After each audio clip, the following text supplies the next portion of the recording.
Pilot life में stress का क्या मीनिंग है, we'll study that. So stress is not necessarily a bad thing.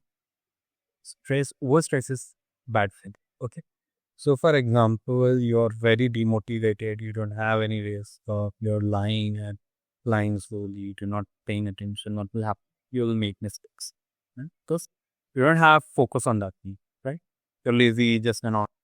What does the stress basically in terms of hormones? A hormone called as cortisol is been released by your body, which increase your alertness, and it is derived from your survival instinct. Okay, at the you can say at the Stone Age time, when there is no security at the time of survival, that time our body used to produce what? Cortisol. Okay. This cortisol will make you alert and for anything, and will make you active for the sounds. Okay, every sound you can hear increasing, right? Or uh, survival is there, right? You don't require to survive anymore, but yet those feeling or those hormones still today also will release. If the hormones has been released, cortisol, the moderate level, that will increase your attentiveness and will make your performance better.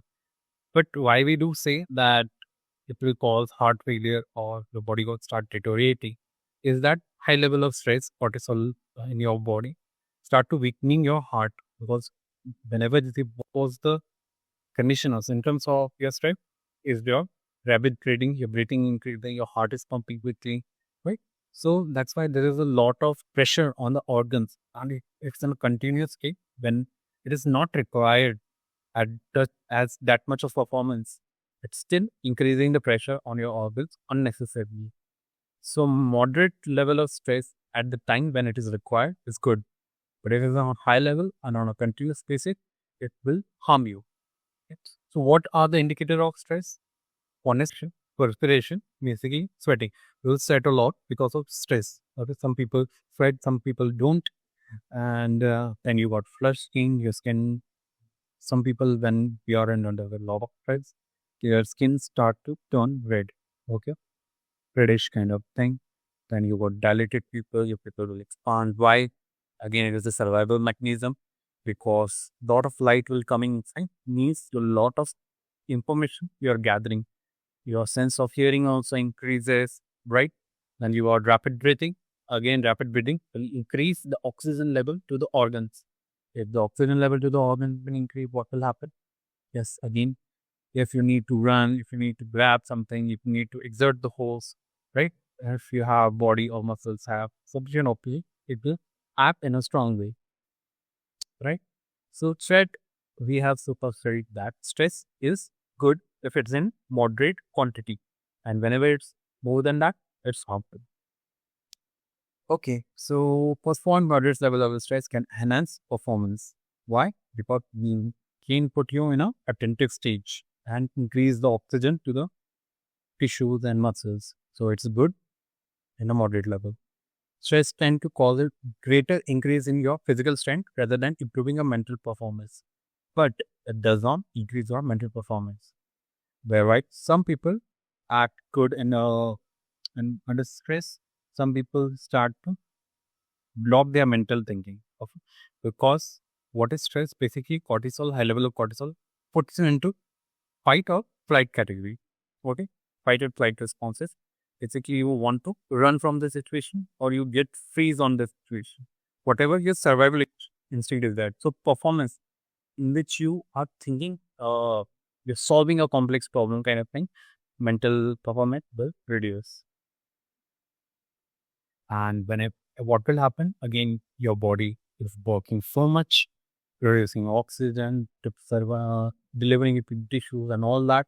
What will result ultimately? Fatigue and exhaustion. The body will be exhausted. You will be exhausted because of this things. Correct? So this is about stress. What other thing we got?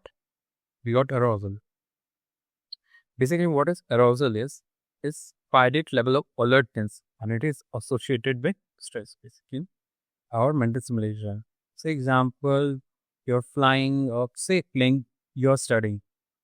Simple as example, you're studying, you're bored, and You're just staring at a book, but you cannot grasp the knowledge. You cannot understand what is going on in the book. Okay, because why? This is not arousing you.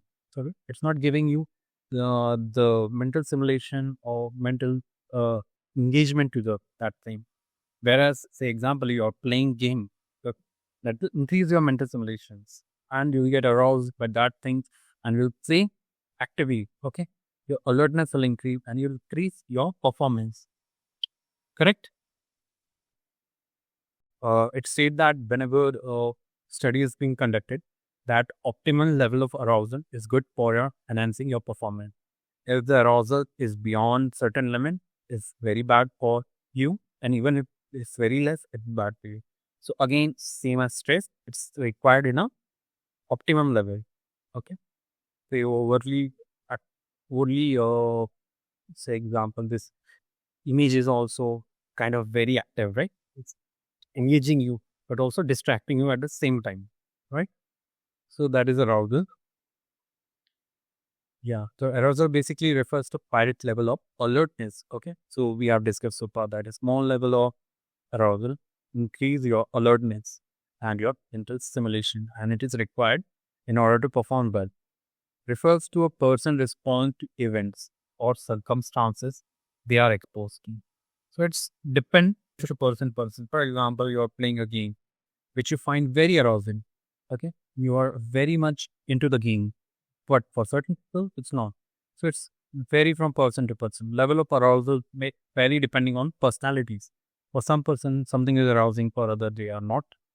Okay, and again, it's about their experience in the life, character, training, and experiences. All that it measures the person readiness to respond effectively to a stress factor. Say, if you are arousing or basically you are into the things, you do not feel that stress because you are engaging to that thing. Okay.